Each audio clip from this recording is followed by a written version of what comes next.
Picture this. A land so hot the sand could fry an egg, squished between two mighty rivers called the Tigris and the Euphrates.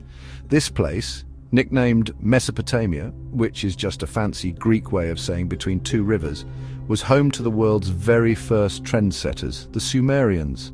These folks popped up around 4500 BC, way before the Egyptians were busy building pointy pyramids or the Romans were complaining about traffic. The Sumerians were the original influencers, setting up civilization before it was cool. They basically invented everything: important wheel, cuneiform, writing tablet, plough. So if you've ever ridden a bike, written a shopping list, or complained about being on time, you have a Sumerian to thank for it.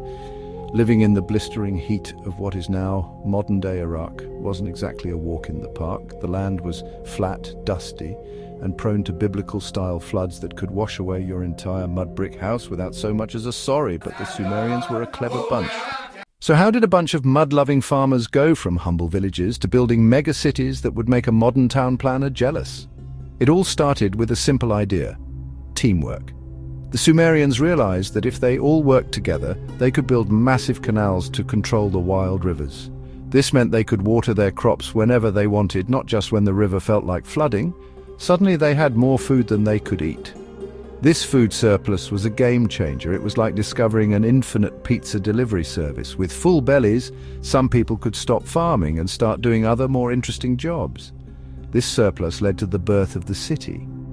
People gathered in large fortified settlements for protection and to trade their wares. Uruk grew into a metropolis of up to 80,000 people. That's more than at a modern football match. The city was ringed by a giant wall to keep grumpy neighboring tribes out. At the center stood a massive stepped pyramid, a ziggurat, a giant staircase to the heavens where gods might pop down for a snack offering. Life was organized chaos.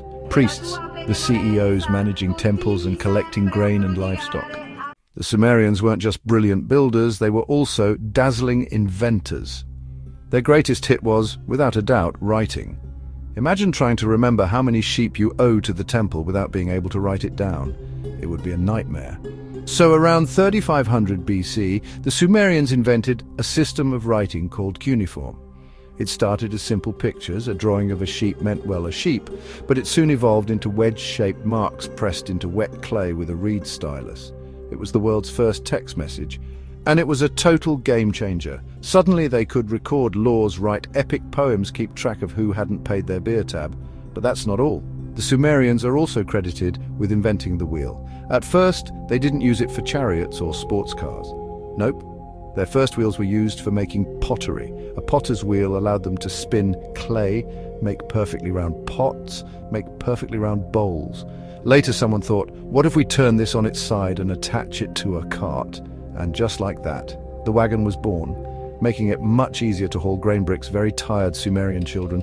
They also gave us the sail, the plough, the 60-second minute, the 60-minute hour. So next time you're late for an appointment, you know who to blame. So what was it like to be a Sumerian? Fashion was simple but effective. Life in Mesopotamia wasn't always beer and festivals. The Sumerians lived in a collection of independent city-states. Uruk, Lagash, Eridu.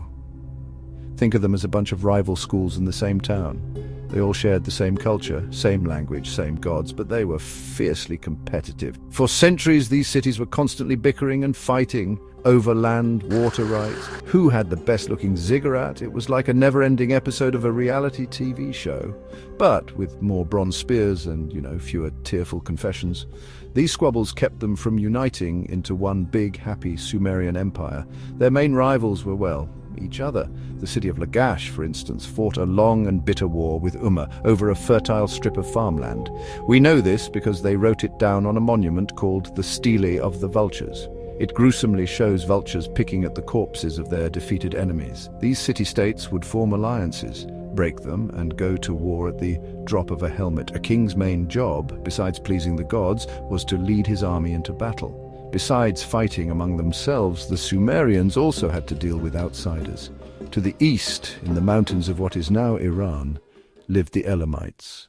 So what happened to these clever beer-loving inventors? Why aren't we all speaking Sumerian today? Well, the Sumerians didn't go out with a bang. It was more like a slow, sad fade. The beginning of the end came in the form of a man named Sargon of Akkad. Sargon was an Akkadian, one of those Semitic-speaking neighbors the Sumerians had always looked down on. Around 2334 BC, Sargon, a man of humble origins, rose up and conquered all the bickering Sumerian city-states one by one. He united them into the world's first ever empire, the Akkadian Empire.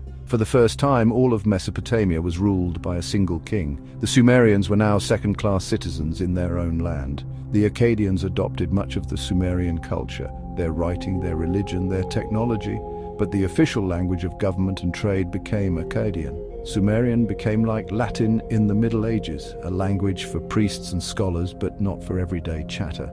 There was a brief Sumerian comeback about a century later, known as the Third Dynasty of Ur, where they kicked out the invaders and had one last moment of glory.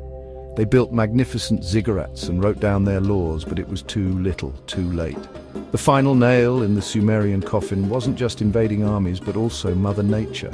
Centuries of intense irrigation without proper drainage had a devastating effect on the land. A salty crust began to build up in the soil, a process called salinization. After the fall of Ur, the Sumerians as a distinct people simply vanished from history.